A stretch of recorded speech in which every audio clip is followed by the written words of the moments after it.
I am sitting here with Eros Armstrong.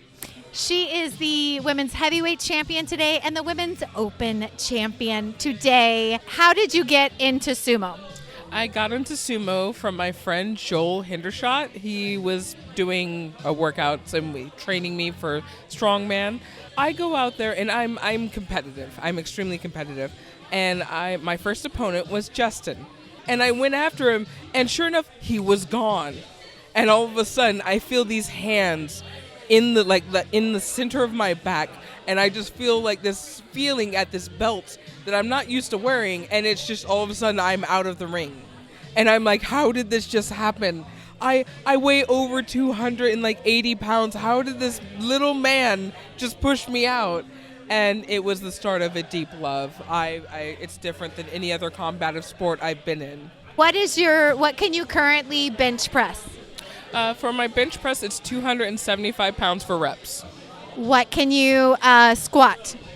My squat is 500, but that's not my max. My max is unknown. I do the 500 for at least 8 reps. Quick one before you go. What is your pre-bout ritual? Can you explain it? So as I said, for me, sumo wrestling is spiritual combat. And there comes a point where I'm getting in the zone. I'm getting ready. And there's just all this energy just built up.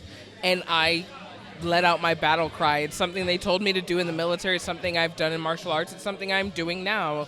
When I am letting that reverberate out from my depths of my soul, I am claiming that ring as mine. It is mine. And I'm going to just dominate within that circle. And that is my I'm ready. I'm here. I'm in the moment. There is nothing else that can distract me. Yeah, well, I would not want to face you, because if I saw you coming at me, I'd be like, I'm done. Thank you. I'm done. She's a badass, and thank you for your service. What would you say to women who are out there who are sumo curious? How do we get them into the sport? And what should they know about the sport that's awesome? That was a really long question. Sorry. The simplest way to answer that is the sumo community that I have found has been really, really friendly. There were so many people cheering me on and supporting me. And so that's kind of a thing that makes it less intimidating than other combative sports, is the kind of family closeness, the history, the tradition. It makes it more approachable, I would think. And for me, I have found that it's more like soul combat. So it is a different type of warring with yourself. You're going to improve. So you're going to want people who want to improve. You're going to want people who want to do something unique. You're going to find people who maybe they respect the culture. Or you find people who just feel it's in their bones, like it's a calling. Oh, awesome answer. Well, I personally am looking forward to what's in your future. You are amazing. And we've been watching you on your journey and just seeing how hard you've trained. And I don't think people really understand what it takes, the dedication, the practice, the keiko, the mental aspect of it all for you to come through on top and to win. And so we're big fans. And also, if you want to go back, we have you gave us one of our very first interviews, you and Justin slightly before.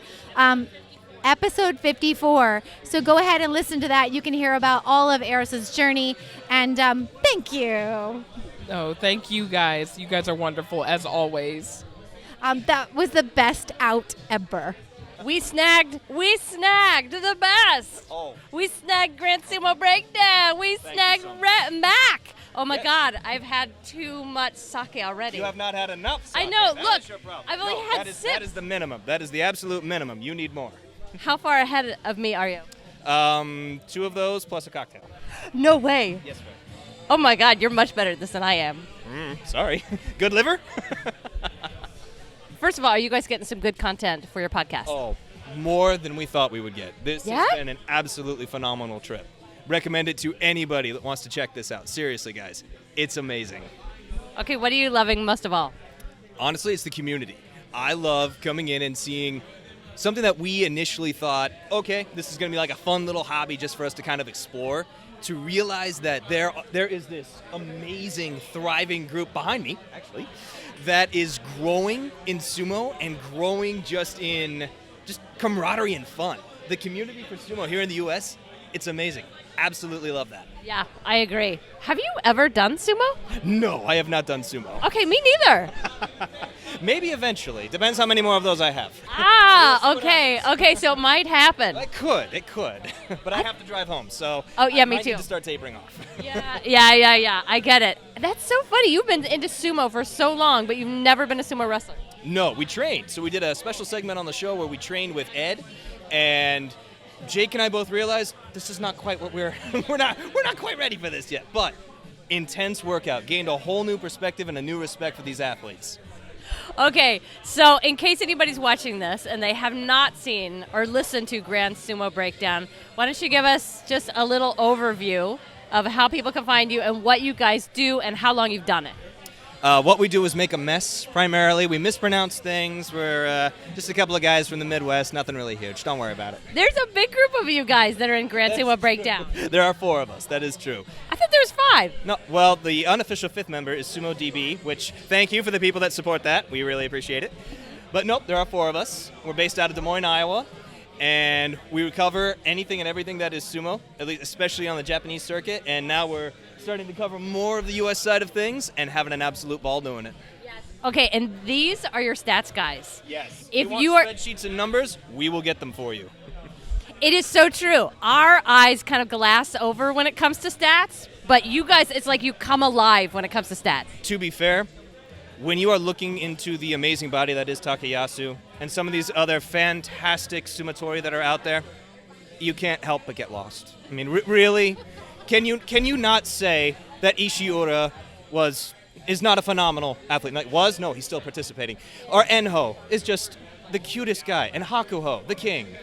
Again, it's okay. We get lost in them too. It's all right. Did you already ask who is your favorite wrestler? No. Professional sumo, my boy Chiyomaru. I love me, my big boy. I love you. It's just his face and his posture and his roundness. How can you not love it?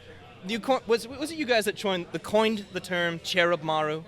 I wish we could say we coined that. Just summed it up perfectly. Yeah. So you must have been in heaven today in the heavyweight division. Yes, the heavyweight and the open weight are honest. Other than the lightweight, I love seeing the lightning reflexes of these guys. But the heavyweight and the open weight, absolute ball. We were talking about this on the way over. Like the amount of audience participation and the amount of people that just were cheering like crazy for the heavyweights. And, they're kind of there and they're hanging out on the sides for the other weights. But as soon as you get the heavyweight competition going, I mean, people are so into it. Oh, yeah, big time. And I think that's when you get to the real essence of, like, what you think sumo wrestling is. I mean, that's as close to what you would see, like, on the Japanese circuits. I mean, they're the burly guys going after you. You've got the heavyweight and the open weight. That's as close as what you're going to get for them. Now, what are you most looking forward to in the July tournament? Ooh. For me, it's a double-edged sword. Because I want to see a return to form for Hakuho. Yeah, me too. Want him to do well. But on the other side, I want a double Yokozuna promotion. You do? I want a double Yokozuna promotion. I want Taka Keisho and Teruno Fuji to both get their belts. What are the chances of that, though? They have to have a 14-1 going into the final day, and Taka Keisho has to win. If they can do that, then both of them will have a Junyu show and a Yu show between them, and that should be enough. Yeah, but we've got Hakuho in the mix. And that's the only spoiler. Well, you have other spoilers in there, granted, but nope. That's the other side. It's like, I want Hakuho to do well, and Hakuho is going to have to... He's trying to prove himself at this point. Would you like to say anything else? These guys are awesome, by the way. Leslie, Lori, if you guys aren't listening to them, seriously, look into them. So you guys listen to their podcast, Grand Sumo Breakdown. Grand Sumo Breakdown, find us. We're out there.